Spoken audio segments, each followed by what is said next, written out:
Certo?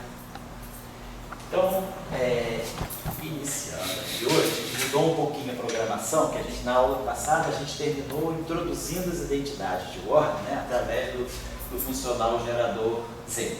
A proposta era hoje continuar aquela discussão, passando para os demais funcionais, para o funcional das funções conexas W, para ação efetiva gama, e introduzir a simetria de gate para poder falar das identidades de ordem abelianas, pelo menos as abelianas, né, para a gente poder falar da renormalização da QED e da QED escalar, e prosseguir depois para o caso não abeliano. Mas a gente então vai dar uma paradinha aí, porque o Luiz Rodolfo, que está fora, está em Guaratinguetá, ele está com uma dúvida lá sobre a relação, a discussão dessa, a discussão da questão dos propagadores que tenham polos mais elevados, por causa da discussão da conexão entre polos mais altos, multipolos, vamos dizer assim, polos duplos, polos triplos, etc., em conexão com positividade. Aí eu faço uma aula, assim, talvez possa durar uma horinha, e aí o Léo entra com a discussão que ele vai nos apresentar do trabalho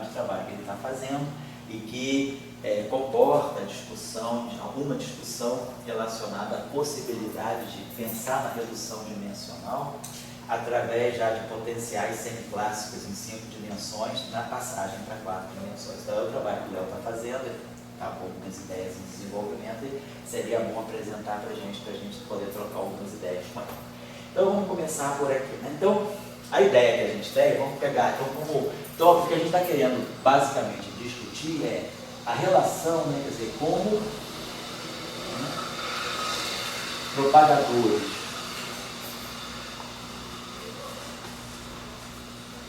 com polos, vamos dizer assim, múltiplos, né? Normalmente a gente trabalha com propagadores que têm polos simples, né? Polos simples em K2, né? Porque a gente trabalha com teorias que tenham derivadas no máximo e derivadas segundas, né? Mas a gente agora vai abrir a possibilidade de estudar como propagadores, né? Vamos dizer assim, com polos múltiplos, né? Estão relacionados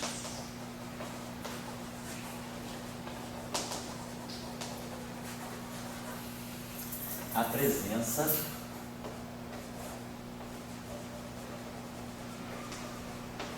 de, vamos dizer assim, de probabilidades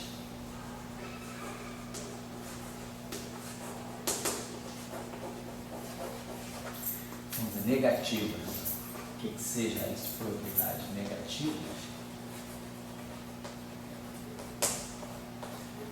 que correspondem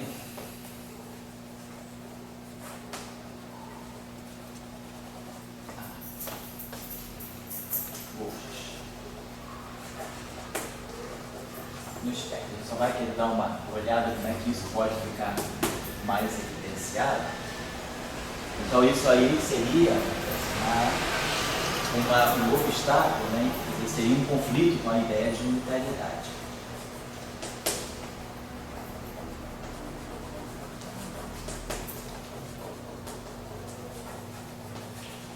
Então a gente sabe que, a gente já comentou aqui, a gente fez inclusive o método de Slavnov, de regularização, onde a gente coloca derivadas superiores, então onde a gente pode ter propagadores com polos mais altos, né?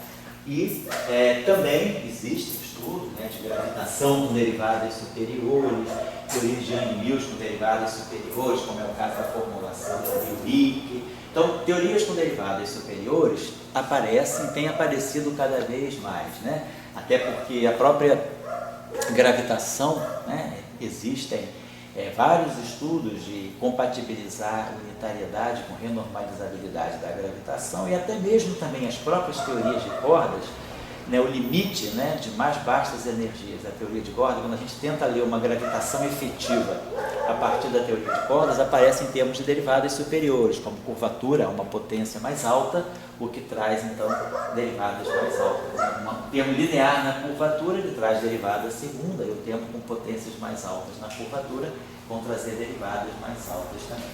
Então o exemplo simples que a gente pega, vamos pegar um exemplo de trabalho para já mostrar como a coisa funciona, né? Um exemplo de trabalho. E também a gente sabe que numa teoria relativística, todo o campo, né, através de alguma aplicação de algum operador acaba caindo em Klein-Gordon. Então, o exemplo de trabalho que a gente vai pegar seria o Klein-Gordon, né? Campo escalar, Klein-Gordon usual. Pegar um Klein-Gordon usual, algo do tipo propagador tipo de Klein-Gordon, I sobre K2, né? Menos N2 mais Y, né? E um Klein-Gordon, um polo duplo, né? Um Klein-Gordon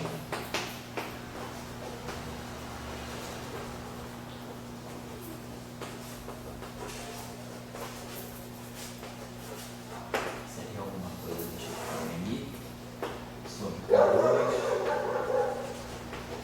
N2 mais I ao quadrado, alguma coisa assim. Então, passagem. Então aqui a gente tem um polo simples, quer dizer, a gente está falando, pensando em polos, né, em termos do K2. Né? Então esse aqui é um polo simples do K2, K2 igual a N2 menos IF, e aqui um polo de ordem 2.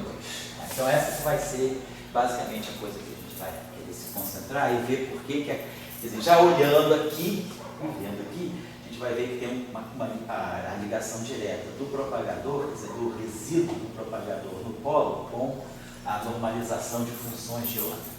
Então vamos pensar assim, vamos pensar no caso do nosso propagador usual. Né? A gente considera lá a função de 2 pontos, né? O valor esperado no VAR. Vamos pegar esse protótipo simples aqui, o valor esperado no VAR, do produto T ordenado de campos, né? Que é o campo φ de x, o campo φ de y, e a gente já conhece a representação em Fourier para isso aqui que a gente chama de função de Green causal. Né? A gente tem esse objeto aqui, então ele é aquilo que a gente chama de 1 sobre I, né? E aqui a gente tinha chamado da função de Green causal de x menos y.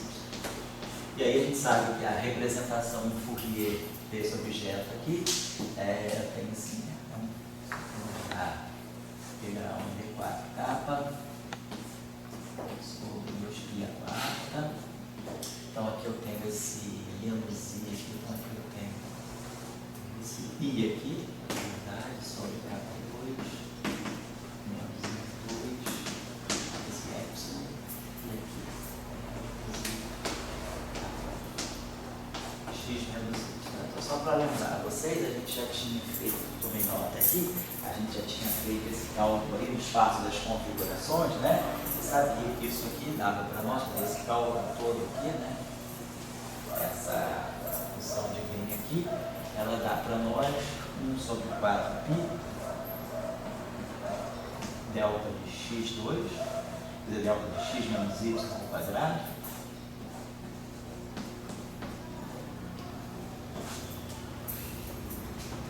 menos n i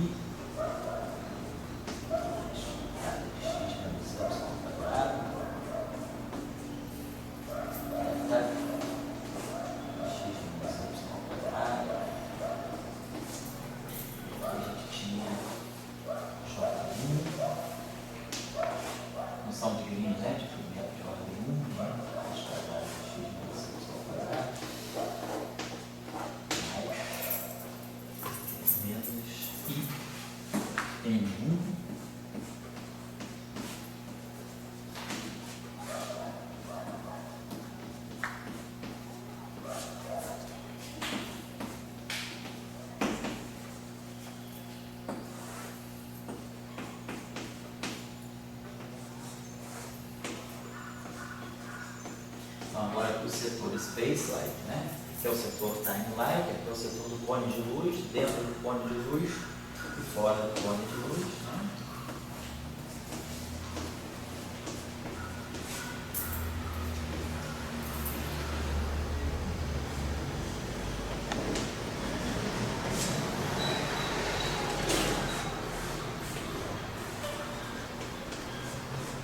Então, eu já tinha feito esse cálculo, a gente já tinha mostrado aí, que na verdade a gente não fez, está feito no livro do Bogoliubov, só para mostrar, né, a estrutura de singularidade de uma teoria livre. A gente via que a gente tinha singularidade tipo função delta e singularidade tipo raiz, por exemplo. Né? A gente tem esse tipo de singularidade nas vizinhanças do cone de luz, tanto pelo lado timeline quanto pelo lado do spaceline. Bom, então basicamente esse é o ponto de partida. Então vamos tentar ver o seguinte. Os campos aí, né, são campos livres. Vamos tomar o caso real mesmo. A gente pode colocar o caso imaginário, o caso complexo, o caso de Klein-Gordon complexo que está aqui. Mas já com o caso real, que é o protótipo mais simples que a gente pode pegar, já dá para perceber a discussão. E aí é só lembrar uma coisinha, né? Quer dizer, qualquer que seja o campo não precisa ser o escalar real, precisa nem ser o campo escalar, dado um campo qualquer, né? Que é uma representação genérica do grupo de Lorentz. Esse campo aqui, então, ele tem lá o lagrangiano dele, né? Ou vamos pensar em termos de... vamos dizer, o lagrangiano dele pode sempre ser colocado, pelo menos o lagrangiano livre dele, né? Pode sempre ser colocado de uma forma que, vamos dizer assim, seria desse tipo, seria o campo. Aqui um operador, o operador que dá a dinâmica do campo livre, e aqui, né, essa forma bilinear, e aqui o campo de novo. E a gente sabe que a equação de campo é esse objeto aqui, a equação de campo livre é isso aqui, e aí nós sabemos que esse operador vai ter uma estrutura dependendo dos spins que esse campo carrega, né, operadores de projeção de spins, seja no caso fermiônico, no caso de campos vetoriais, campos de campos tensoriais, não importa. E o que a gente sabe é que existe sempre um operador P, né, que aplicado a esse O, me dá essa equação de Klein-Gordon, me dá D'Alembertiano, se o campo é massivo, né, em alguma instância a gente tem que sempre recuperar a relação entre energia e momento para todas as componentes do campo. Claro que esse operador aqui, ele é um operador que é matricial, ele vai relacionar as diferentes componentes, mas a gente já tinha falado que justamente existe esse operador P aqui, que é quando a gente estudou inclusive as funções lá de Pauli e Jordan, né? Então esse operador aqui, ele atua nesse cara aqui de tal maneira a fazer com que cada componente desse campo separadamente satisfaz o Klein-Gordon. Então, Klein-Gordon, né, que é a relação relativística entre energia e momento, está sempre na base de um campo. Então, por isso que a gente pode sempre trabalhar um campo, a gente sempre adota o campo de Klein-Gordon para fazer algumas considerações, imaginando que todos os campos vão ter que chegar nessa etapa. Ou então, parte daquela proposta lá, daquela representação de Fourier para o nosso propagador, e fazer o seguinte aqui. Então esse produto ordenado T aqui, ele está dizendo para nós que aquela função de 2 pontos, né, o valor esperado no vácuo, se θ, né, se eu tiver x0 maior do que o y0, se eu tiver θ de x0 menos y0, e aí aqui eu vou ter o campo φ de x, φ de y, né? Ou eu posso ter o segundo termo, que vai ser se o θ, se o tempo do y, né, se o tempo do y0 for maior do que o tempo x0, a gente comuta os campos aqui e a gente chega a essa ordem aqui, a esse ordenamento aqui. Então, basicamente, isso aqui é a nossa função de 2 pontos. Igual ao lado direito, né, que está lá, né? Tá? Então, aqui a gente já pode observar o seguinte, né? Seja x0 maior do que o y0, ou o y0 maior do que x0, se eu tiver uma configuração de tempo já determinada, então, o tempo x0 é maior do que o tempo y0. Então, para a gente fixar as ideias aqui. Então, isso aqui me daria o valor esperado no vácuo, né? Do φ de x e de y. Então, a gente está vendo que isso aqui, na verdade, é uma amplitude de probabilidade. Essa amplitude de probabilidade aqui, esse estado Bragg, né? E aqui esse estado Ket aqui, φ de y vácuo. Então, eu tenho esse estado aqui e esse estado que está fazendo, então, essa amplitude de probabilidade. Esse produto escalar, né? Quer dizer, seria, na verdade, a versão Bragg disso aqui, a versão Ket aqui. E, claro, que esse campo aqui, a gente pode estar imaginando que esse campo aqui, vamos dizer, o campo φ de x, por exemplo, né, ele possa ser expandido, seria o campo escalar mesmo, real, então ele pode ser expandido dessa forma, a gente já sabe que pode sempre usar ele. 2 quartos sobre 2 quarta. E aqui a gente tem 1 sobre raiz quadrada de 2 ômega de K. E aí a gente tem aqui aqueles operadores, né? Temos o operador A, K.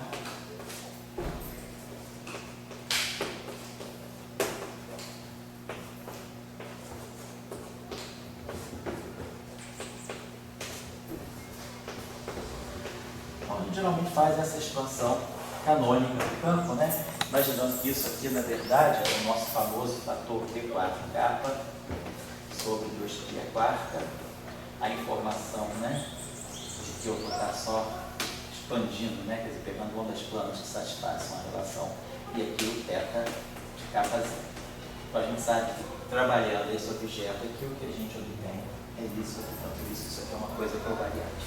Então tá, então a gente já está percebendo que aqui dentro, basicamente, eu vou ter, nesse campo aqui, esse operador de criação vai estar atuando no vácuo para me dar o estado de uma partícula, e esse operador de destruição, quer dizer, claro, esse operador de destruição atuando no vácuo, ket, ele vai dar 0, e esse aqui vai dar o estado de uma partícula. Então, sobrevive esse cara atuando aqui.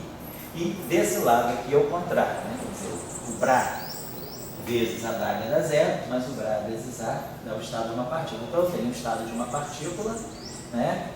E o estado de uma partícula. Então, na verdade, eu vou ter uma amplitude de probabilidade. Mas a gente pode ver que a gente pode tirar uma grandeza aí que tem um caráter positivo. Vamos fazer o seguinte: o que esse campo está fazendo? Esse campo aqui, ele está expandindo, né? Quer dizer, ele está criando e destruindo partículas que são descritas por ondas planas. Portanto, estados não normalizáveis, né? Vou apagar isso aqui. Vou fazer o seguinte: vamos fazer uma que a gente chama de limitar, né, o suporte desses campos, fazendo o que a gente chama de temperar o campo, que é multiplicar, quer dizer, buscar uma função que tenha compacto suporte compacto. Vamos fazer o seguinte: eu vou pegar essa expressão aqui, vou fazer o seguinte: vou pegar aqui a expansão do nosso campo, onde o nosso campo seja expandido assim. Vou pegar a coisinetação assim, covariante, vamos colocar direto assim. Se eu pegar esse campo do φ de x, né, multiplicar por uma certa função f de x, integrar isso aqui em todo o espaço, como é que a gente faça isso? Então isso aqui vai me dar, essa função aqui, eu suponho que seja, eu estou pegando funções que tem um quadrado integrado, eu vou pegar, por exemplo, essa função aqui, ela tem essa propriedade. A integral de módulo de f de x ao quadrado é finito.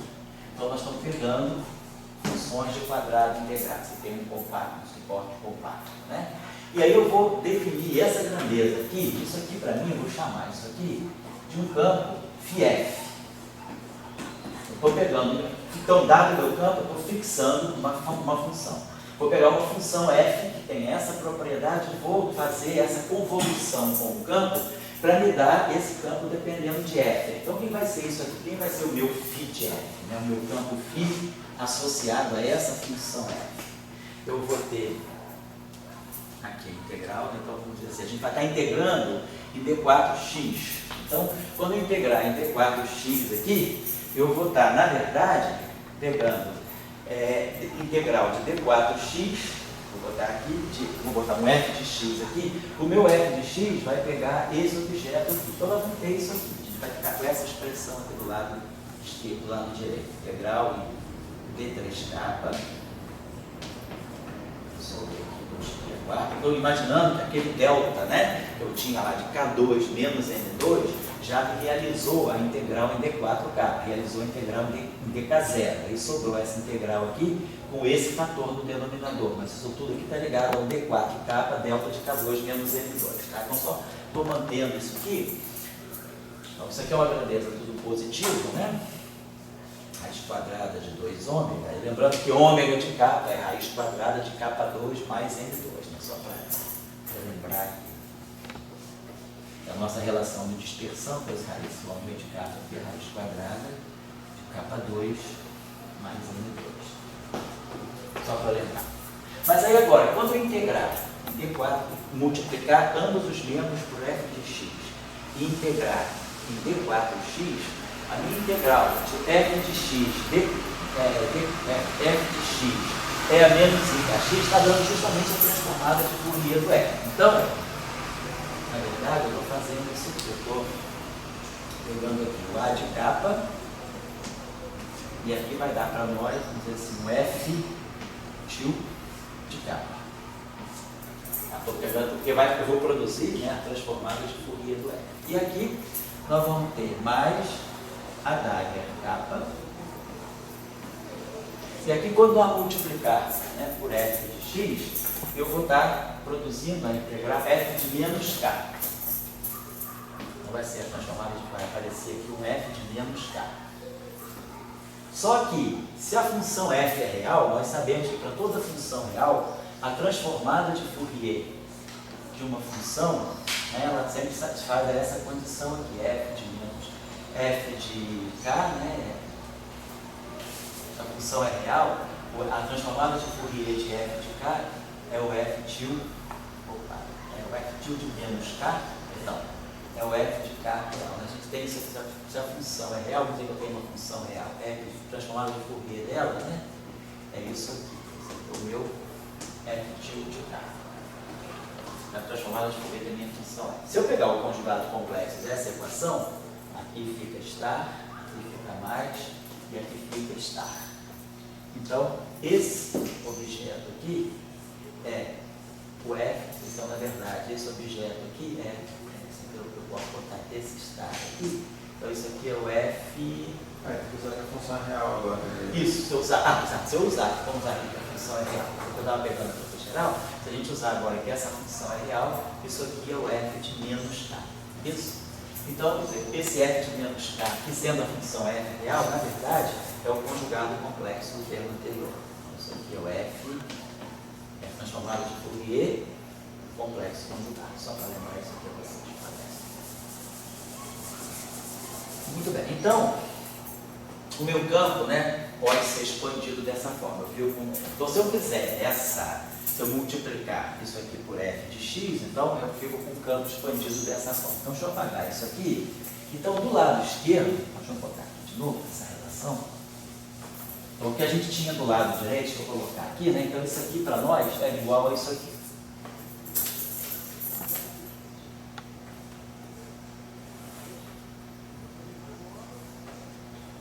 Então, estou retomando a forma inicial, a representação de Fourier do propagador completo. Esquecendo agora a expansão do campo, estou voltando aqui a expansão do propagador. Então, aqui é I, né?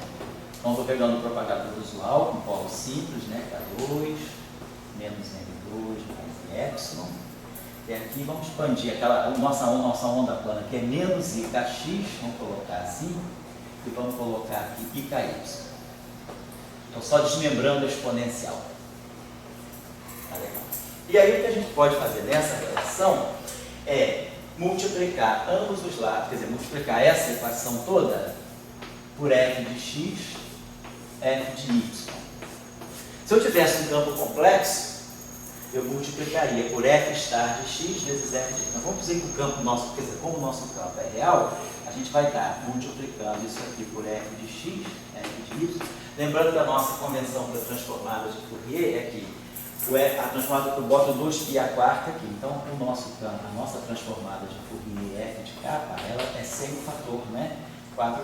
Porque às vezes a gente coloca 2π ao quadrado em uma, 2π ao quadrado em outra, que a gente está adotando essa nossa convenção aqui. E aí a transformada de Fourier inversa, quer dizer, o f de x, né? Ela vai ficar com, a gente joga 2π a quarta aqui.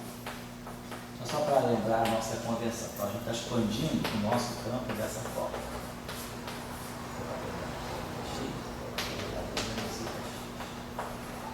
Então, acho que aqui eu multipliquei isso por E elevado a R. Então, é muito complexo.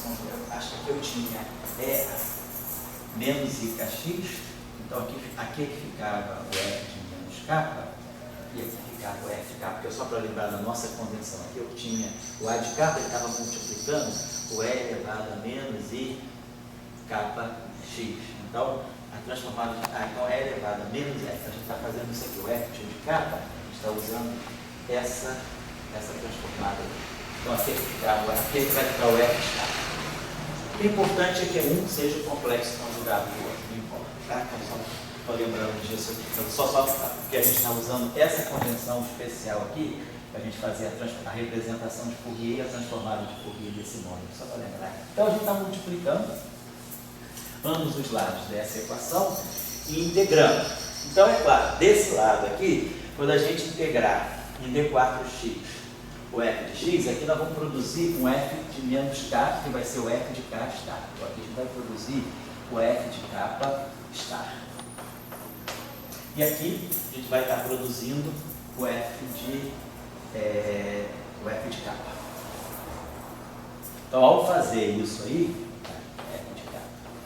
Então, ao fazer essa operação, e aqui eu estou fazendo a mesma coisa, eu estou integrando, claro, aí eu vou estar aqui integrar em D4x e D4y, com essa prescrição aqui, mas nós vamos estar produzindo desse lado aqui, então desse lado esquerdo aqui, nós vamos estar produzindo um fator 2 e vamos estar produzindo algo desse tipo aqui, φ de f, se o campo é real. Se o campo fosse complexo, apareceria um φ estar aqui, então a gente tem φ de f.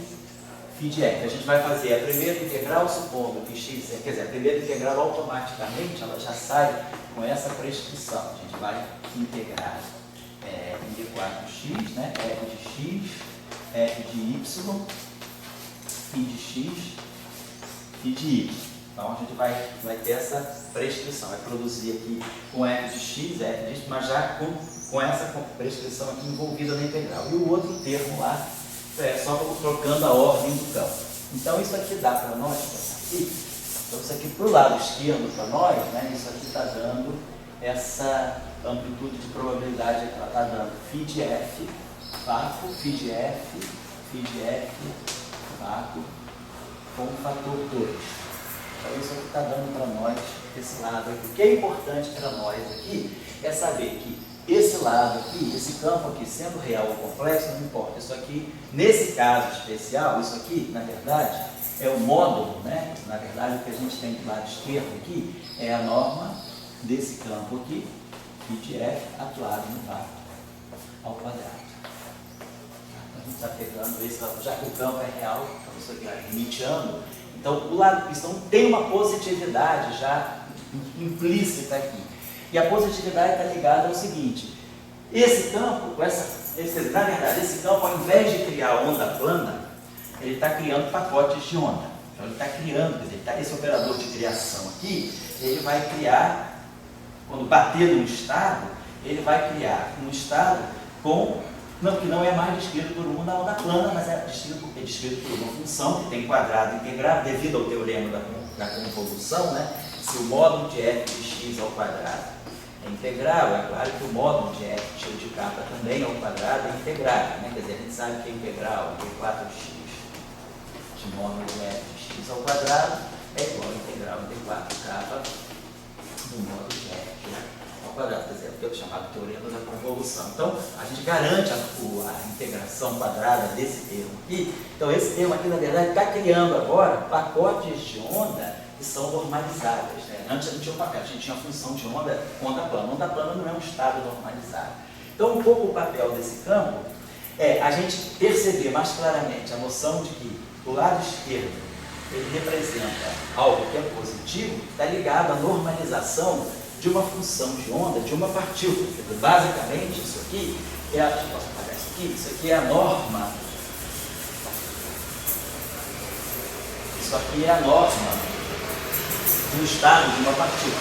Quer dizer, isso aqui é o estado de uma partícula, vamos colocar assim, uma partícula escalar, massiva, nesse caso, descrita por um pacote. Né? A distribuição de energia e momento dela está descrita por esse pacote, uma função que é localizada. Então, é uma coisa que é uma norma positiva. Aqui agora, a gente pode separar essa integral aqui, né? Então, vou botar aqui a integral em dk0 e 3k sobre 2π². E aqui a gente vai ter aquela nossa famosa decomposição. Ômega 2 menos raiz quadrada de k2 menos n2. Vamos chamar, então vai ficar ômega 2 menos ômega 0 ao quadrado mais y. E aqui eu tenho f de kappa está f de kappa. Vou pensar o seguinte, aqui é esse ômega zero ao quadrado, para nós já está cansado, né? Ômega zero é raiz quadrada de K2 mais 1.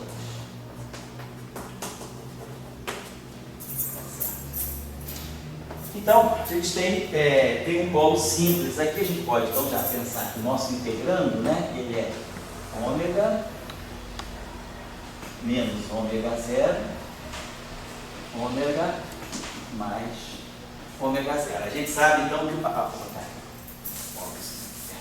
pegar aqui o polo para manter o nosso teste. Então, ômega 2, né, vai ser igual a ômega zero ao quadrado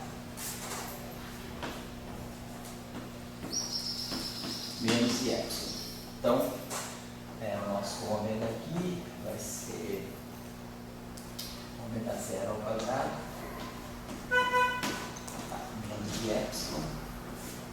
elevado a meio, aqui mais ou menos, né? Vou colocar assim. Então, isso aqui vai ficar para nós mais ou menos, só para separar os dois polos, né? Então vai ficar mais, vamos botar isso aqui em evidência, vai ficar mais ou menos ômega zero. E aqui, 1 menos y sobre ômega zero ao quadrado. Então, sempre dando aquela aproximação de que o epsilon vai tender a zero no final de tudo. Isso aqui é mais ou menos ômega zero. E aí aqui a gente vai ter 1 menos y sobre 2 ômega zero ao quadrado. Então, isso aqui vai se desenvolver, né, em dois polos, né, com ômega zero menos y sobre 2 ômega zero e menos ômega zero mais y sobre 2 ômega zero. O polo da direita, né? Isso aqui está o zero. O polo da direita ele desce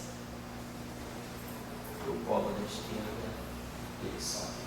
Então, quando a gente for fazer a integral no ômega zero, pode fazer o integrar por cima, né? Vai depender, vamos integrar por cima ou por baixo. Para isso aqui, a gente precisaria ter, quando a gente cancelou esse fator aqui, a gente tinha, se a gente tiver mantido a noção de que eu tinha, o meu tempo era E elevado a menos I, kappa, x, vamos dizer, a gente tinha esse termo aqui, E elevado a menos I,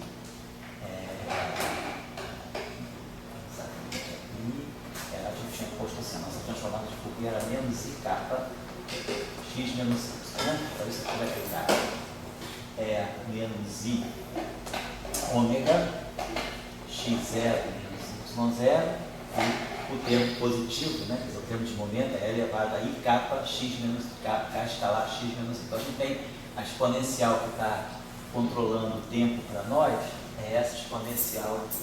Então a gente tem que saber se a gente for, por exemplo, integrar tanto por aqui ou por aqui, então qual é a integral que nos faria convergir quando a gente está fazendo essa integral aqui. Então essa informação, ela está contida aqui quando a gente tem esse θ de x0 menos y0. Aqui eu teria φ de x, né, vezes φ de y. Vamos colocar, então se a gente tiver essa, se a gente, bom, talvez seja melhor até mais claro, é o seguinte, vamos voltar aqui um instantinho só naquela expressão do ordenamento temporal. Nós tínhamos θ de x0 menos y0, φ de x, φ de y, mais θ de y0 menos x0, φ de y, φ de x. Tá? Então vamos dizer o seguinte, se nós tivermos, né, uma configuração, vamos pegar uma configuração de campo bem definida, x0 maior do que o y0. Então a gente vai estar integrando isso aqui. Então a gente vai, vamos dizer que a gente esteja esquecendo que o tempo do x seja maior que o tempo do y. Então basicamente o que nós temos é isso aqui, φ de x, φ de y, né, já está implícito para nós. Então o x0 é maior do que o y0. Então, vamos guardar essa informação aqui, porque essa informação aqui é importante, né, por conta dessa exponencial aqui. Então, se o x0 é maior do que o y0, a gente está com esse termo aqui, menos i ômega x0 menos y0. Se o x0 é maior do que o y0, então isso aqui é uma coisa positiva. Se a gente está agora pensando no plano complexo dos ômegas, né, que a gente fez o deslocamento desses polos aqui, esse ômega aqui, né, é menos I, vamos dizer, a parte real, mais I vezes a parte imaginária do ômega, né? E aqui x0 menos y0. Essa grandeza aqui é positiva. Então, se eu pegar esse I com menos I aqui, isso aqui vai dar 1. Então, a parte desse ômega aqui, ele teria que ser negativo para poder fazer essa integral aqui convergir, porque é a integral que vai ficar real, né? É a exponencial que vai ficar real. Essa aqui é oscilatória, mas essa aqui é real. Então, como isso aqui é positivo, então eu deveria pegar a parte imaginária de ômega negativa. Então, seria interessante eu fechar esse. Então, na configuração em que x0 é maior do que o y0, essa integral converge se a gente fechar esse nosso contorno assim. Então, eu estou integrando de menos a mais infinito, então eu estou fazendo essa integral aqui, dessa forma aqui. Então, vamos dizer que a gente vai trabalhar com x0 maior do que o y0, já sabendo que o polo escolhido vai ser esse polo aqui de baixo. Então, eu posso apagar isso aqui. Posso apagar isso. Então, a gente vai estar trabalhando com esse polo aqui. Muito bem. Então, vamos dizer o seguinte, seria ideal, quer dizer, o que a gente fez aqui, na verdade, foi escolher já uma configuração de tempo, e quando a gente faz a integral de f de x, f de y, a gente vai fazer a integral de f de x sempre trabalhando com isso aqui.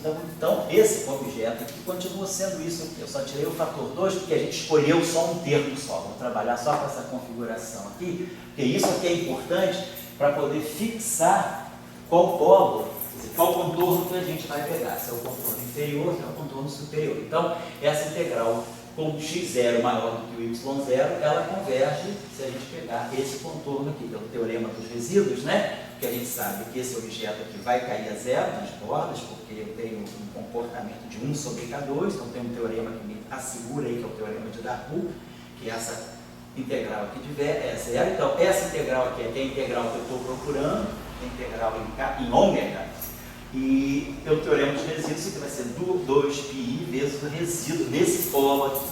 Então, quando eu for fazer essa integral aqui, vamos voltar para cá. Então, a gente está lembrando que o lado esquerdo desse nosso desenvolvimento é a norma ao quadrado de uma função de onda de uma partícula. Então, é nesse sentido que a gente está falando que tem uma positividade envolvida aí, né? Deixa eu fazer aqui. Então, nós vamos estar fazendo isso aqui. Vamos integrar em dk0, que é aqui. Então, a gente vai fazer. Essa então vai ficar aqui. Vou colocar assim, integral em d3k. Vamos manter aqui o 2π a quarta. E vamos pensar o seguinte: quando eu for fazer essa integral aqui, então a gente já separou essa integral aqui nos dois polos, né? Então, esse denominador aqui, deixa eu apagar aqui. Esse denominador aqui ficou para nós I vezes, né? E aí aqui nós temos ômega menos ômega zero, é o primeiro polo, ômega menos ômega zero mais I epsilon sobre 2 ômega zero, o outro é ômega mais ômega zero menos I epsilon sobre 2 ômega zero. Então tá, vou fazer isso aqui.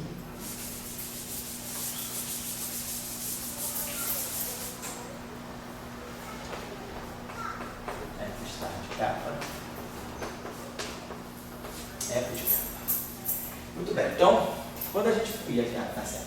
Então, quando a gente for fazer essa integral aqui, a gente está realizando essa integral aqui no sentido horário, né, no sentido antitrigonométrico. Então, pelo teorema dos resíduos, agora a integral de vou fazer a integral em K0. Então, isso vai ficar menos 2πi. E aí, o resíduo dessa função no polo da direita, nesse polo aqui. Então, nesse polo aqui, então eu vou ter aqui, vai produzir para nós um I, e aí o resíduo nesse polo aqui vai ficar ômega igual a ômega zero, então vai ficar 2 ômega zero. Aí eu já faço o epsilon tendendo a zero, o epsilon já desaparece aqui, e nós vamos ter aqui, na verdade, F, quer dizer, a gente vai ter aqui F, módulo de F ao quadrado. Então, esse 2π cancela com esse 2π aqui, 2π a terceira aqui, e esse I com esse menos I dá 1. Então a gente tem isso aqui. A gente tem 1 sobre 2 ômega 0 módulo de f de k ao quadrado. Então a gente chegou a uma coisa normal. Não chegou a nenhum embaraço aí. A gente mostrou no final das contas que a norma ao quadrado desse estado aqui de uma partícula descrita por um pacote de onda f de k, esse estado aqui, tem norma ao quadrado dada por isso aqui.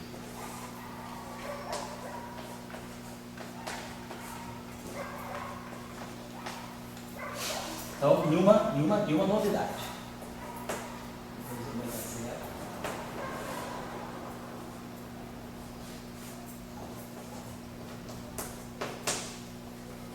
Ômega 0 é justamente isso. E aqui eu tenho esse pacote aqui. Né? Então, isso aqui, mas f de k0 é o f de ômega 0. Tá? Ao quadrado. Então, basicamente, né? Claro, essa integral aqui é divergente, mas com esse f aqui, justamente o papel desse f é fazer essa integral ficar convergente, porque f agora é uma função que tem suporte compacto. Então, sem esse f, quando eram só ondas planas, é claro que essa integral aqui diverge linearmente. Essa aqui tem esse d3k aqui tem, esse d3k aqui tem um k2, aqui tem um k inverso quadraticamente. Né? Esse aqui é d3k, vai com k3, isso aqui vai com k. Mas com essa função aqui, essa função, no momento que eu tiro as ondas planas e substituo as ondas planas por pacote de onda com essa função bem comportada, então a gente sabe que o lado direito, que é o propagador, né, ele está ligado à normalização do estado de uma partícula. E o que é importante aqui é que o que resultou para nós, quem é o polo, o resíduo no polo? O resíduo no polo é justamente aquele fator vezes esse módulo de f ao quadrado. Então, com isso aqui a gente obteve uma coisa que deveria ser, quer dizer, o lado esquerdo não é negativo, o lado direito não é negativo. Então, essa é a situação com um polo simples. O que vai mudar agora se a gente tiver um polo, deixa eu apagar aqui. Então, a gente vai manter a mesma coisa, mas se a gente tiver agora um polo duplo, por exemplo, ou um polo de ordem superior, não importa. Então, deixa eu voltar aqui. Então, o lado esquerdo continua para nós isso aqui. A gente escolheu uma configuração de tempo, x0 maior do que o y0, já viu que tem que fechar o contorno por baixo, e a gente já sabe que o lado esquerdo, então, representa a norma ao quadrado desse estado aqui de uma partícula. Então, o lado esquerdo tem o sentido de uma normalização. Deixa eu apagar aqui. E o lado direito, como a gente observou, basicamente o que a gente está produzindo aqui, isso que está aqui, é o resíduo do propagador no polo. Então, isso aqui saiu para nós como sendo o resíduo, né, do propagador no polo ômega igual a ômega 0, é o polo da direita. Bom, vamos apagar isso aqui agora e vamos voltar para o caso que a gente quer.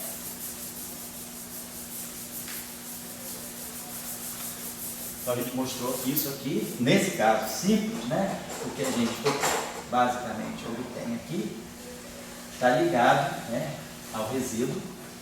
Claro, tem uma integral aqui que eu não estou escrevendo, né? Mas está ligado ao resíduo do propagador no polo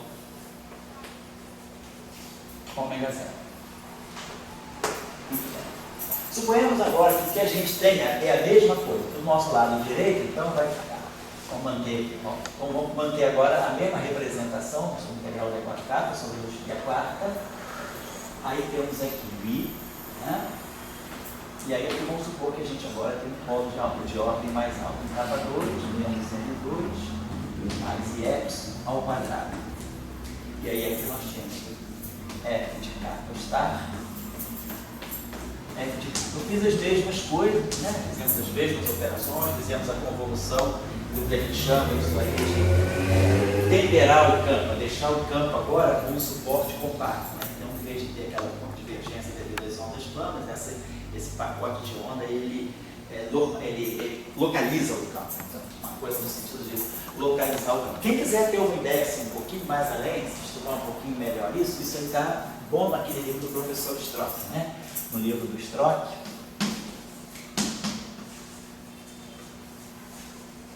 é o livro de, acho que é Danny Boyle, é o livro de teoria de campos dele, o Quantum Mechanics, ou Introduction ao Field Theory, eu nunca me lembro do título. Ele tem 2 livros na biblioteca, mas é um livro que ele fala, acho que é Quantum Mechanics of Finite Dimensional Systems. É teoria de campos que ele fala, relativista e não relativista, é Quantum Mechanics.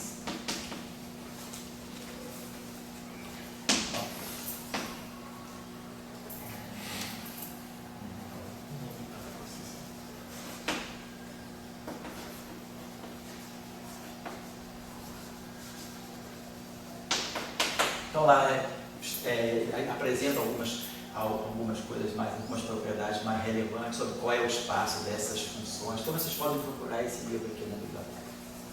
Tá? Bom, então voltando aí. Então o nosso lado direito é o propagador. E aí, claro, agora eu tenho um propagador que tem um resíduo, que tem um polo duplo, vamos colocar assim. Então, de novo, a gente vai. Então o lado esquerdo continua com a sua.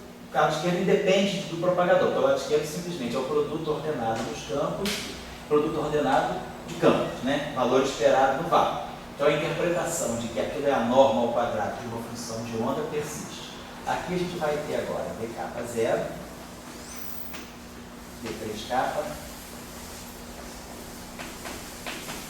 e aqui nós vamos voltar, então, já fizemos os polos, a gente sabe quem é o polo, então a gente vai ter que isso aqui é 1 sobre ômega menos ômega 0, o polo da direita é o ômega 0 e beta, então vai ficar mais π epsilon sobre 2 ômega 0.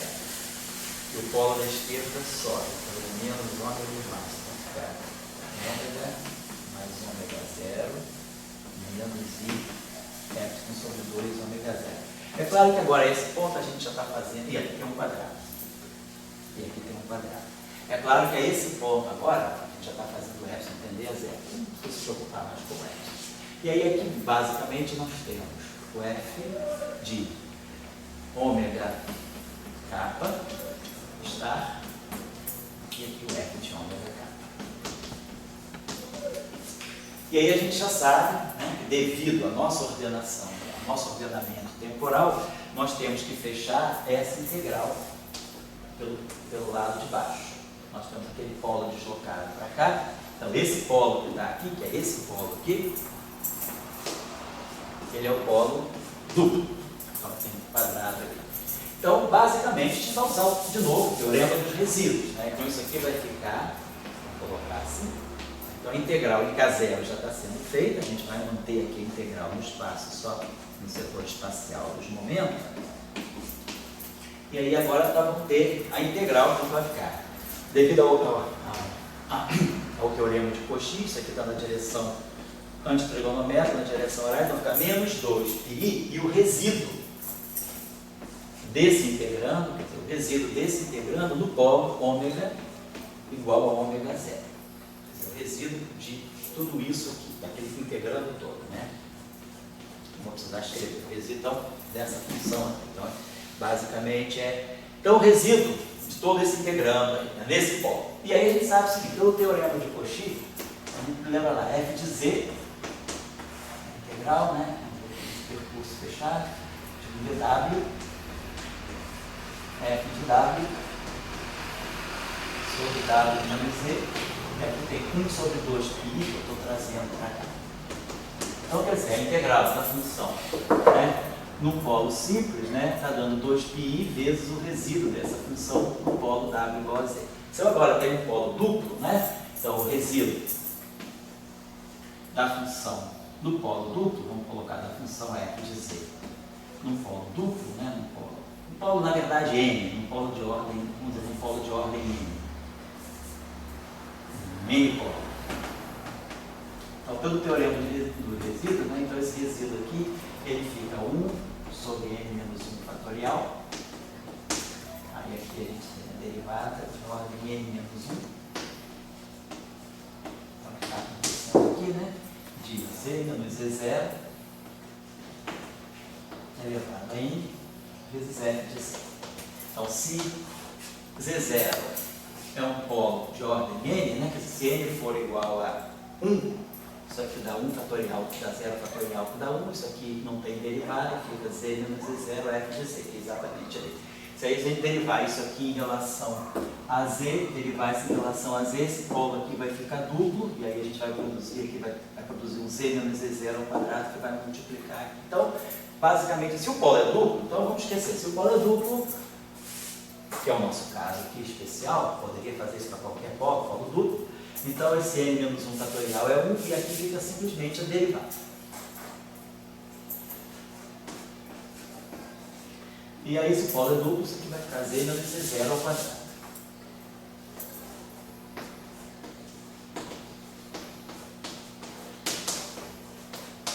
Isso aqui é geral. Então, o que a gente vai ter que fazer é usar essa expressão do polo duplo nesse integrando aí.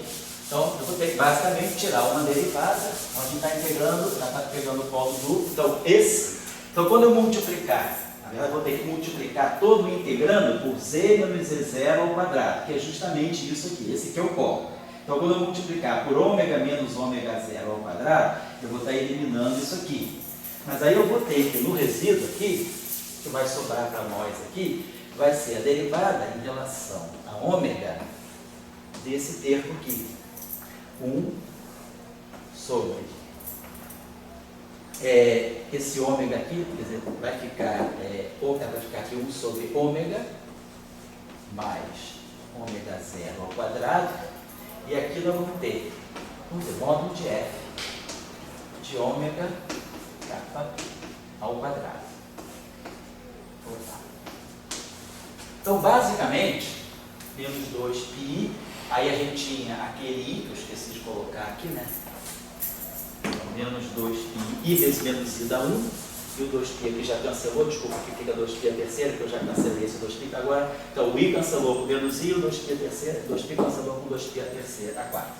Então, basicamente, o que a gente tem é isso. Isso aqui, claro, no final do dia, calculado no polo, ômega igual a ômega zero. Então, nós temos que pegar essa derivada aí, né? Calculados, depois de derivar, eu vou aplicar esse nome igual a ômega zero. Agora, claro, eu tenho uma função positiva, mas ninguém garante que a derivada de uma função que é positiva é também positiva. Então, o que nós vamos produzir aqui, basicamente, vai ser a derivada desse objeto vezes esse, e esse vezes a derivada desse objeto. Então, nós temos basicamente a derivada, né, de alguma coisa aqui, que é um quadrado, de alguma função g de ômega ao quadrado. Tudo que está dentro da derivada é um quadrado. Mas a derivada dessa função aqui é 2g de ômega vezes a derivada de g em relação a ômega. Ômega é positivo, né? Não, g de ômega, vamos dizer, é positivo. Vou tirar o módulo disso aqui, é 1 sobre A. Porém, essa derivada aqui pode ser negativa. Eu posso ter uma função positiva, né, que é decrescente.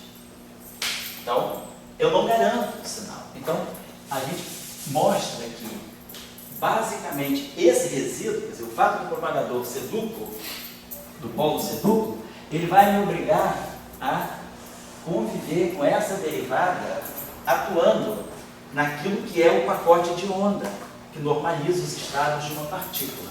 Então, do lado esquerdo, eu tenho a expressão positiva, que seria uma norma ao quadrado, mas do lado direito, eu posso ter, claro, não é para todos, eu posso ter funções, né, para as quais, mas eu não posso garantir mais que o lado direito seja sempre positivo também. O que pode acontecer é justamente que nós tenhamos, né, pode acontecer de que essa grandeza aqui seja negativa para f, né, de ômega kappa, tais que aquela derivada de ômega do g, onde g de ômega é isso aqui, né? G de ômega para nós é isso aqui, 1 sobre ômega mais ômega zero vezes módulo de f de ômega. Pode ser que a minha função f seja tal que me torne essa grandeza aqui, negativa. Então, vamos ver, isso aqui é negativo para f de ômega, taxa que a derivada do lado direito, né, seja menor do que zero. Então, esses pacotes de onda vão dar estados com norma ao quadrado negativo. Então, eu teria estado de norma ao quadrado negativo. Então, é nesse sentido que a gente está falando do Ghost. Não é um Ghost de Faddeev-Popov no sentido de que a gente mudou a estatística, né? Mas é um Ghost no sentido de que a gente agora está falando de estados que tem um norma ao quadrado negativo. E aí, quando eu calculo uma função de uma seção de choque, a gente sabe que é na seção de choque, quando a gente calcula uma seção de choque, basicamente o que a gente vai fazer lá no espaço de fase, né, é normalizar os estados. A gente vai sempre ter que pegar, né, dividir por normas ao quadrado. E aí a gente vai poder ter seções de choque, vamos dizer, negativo.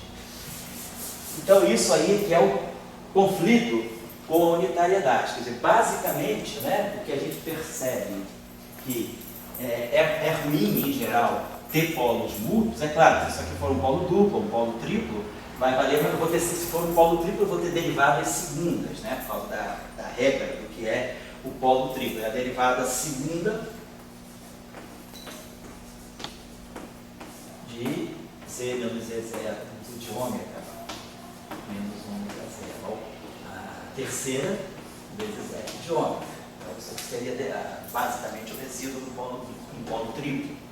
Então, a gente tem sempre o problema de não garantir que a derivada primeira, ou a derivada segunda, ou a derivada terceira de um objeto positivo seja positivo. Então, é isso que mostra para a gente o perigo, né? Quer dizer, o perigo que ronda dentro do propagador com polos múltiplos. Né? Tem outras maneiras de ver isso também, que é fazendo como é que se diz, a saturação com correntes externas, mas eu acho que essa maneira aqui é a maneira mais simples. E, basicamente, tudo isso está ligado ao sinal, né? Basicamente, o resíduo do propagador, ele está muito ligado ao termo cinético. E, basicamente, se eu tiver um campo de Klein-Gordon com um sinal menos, né? Se eu tiver esse campo, a nossa função de Green, quer dizer, o nosso propagador está ligado a esse fato aqui. Quer dizer, nós estamos trabalhando com esse Lagrangiano aqui para esse campo escalar real. E aí nós sabemos que, a partir desse Lagrangiano aqui, o que a gente tira, né, é esse Hamiltoniano livre aqui.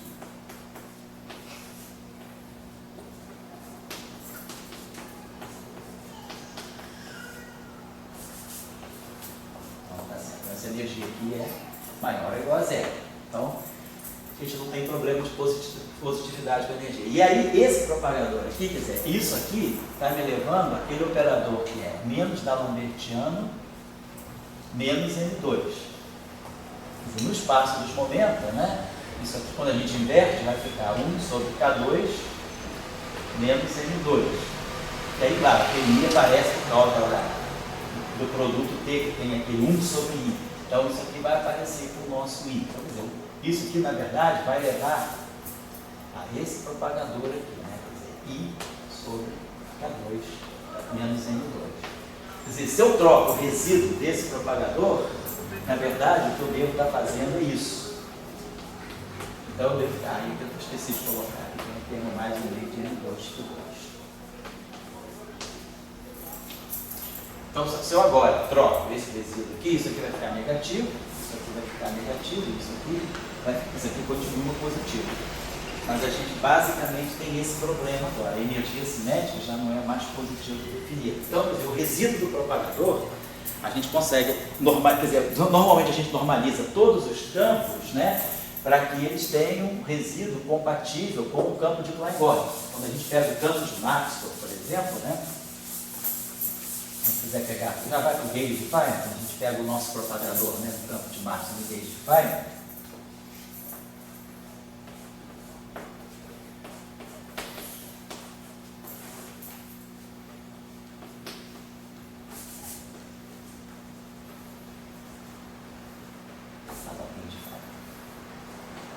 O de Landau tem a parte parte seria puramente transversa. Esse propagador, para nós, ele é menos I sobre K2 eta min. E aí, de fato, a gente vai ver, se a gente for pegar o A0 com A0, ele está dando menos I sobre K2. Se nós formos pegar agora a parte espacial, isso aqui é negativo, então vai ficar mais I sobre K2. E de fato a gente sabe que essa parte aqui é a parte não física do propagador. É esse campo aqui não é grau de liberdade, ele só adquire o propagador, grau de liberdade, por causa do gate fixo. Mas quem é setor físico é esse aqui.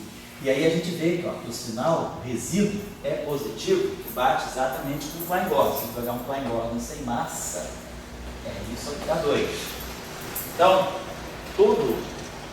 acertando o Klein-Gordon, né, a gente vai acertar os sinais, os sinais em termos de Marx, como em todos os outros campos, para que a gente sempre tenha um Klein-Gordon para aquele campo, para todas as componentes daquele campo, como a gente faz para Dirac, como a gente faz para Marx. No final do dia, todo mundo acaba satisfazendo uma equação desse tipo, com massa ou sem massa, mas todo mundo acaba satisfazendo essa equação. Então, nessa métrica mais, menos, menos, menos, a gente sempre tem o cuidado, né, de organizar os termos, quer dizer, botar tudo na forma canônica, normalizar o Klein-Gordon como sendo um meio de DMφ, menos um meio de M2φ2, e isso já traz automaticamente o resíduo correto, quer dizer, a positivo. Se eu trocar o sinal do termo de Klein-Gordon, eu vou trocar, na verdade, o sinal do resíduo do propagador, vai ficar menos I sobre K2 menos M2.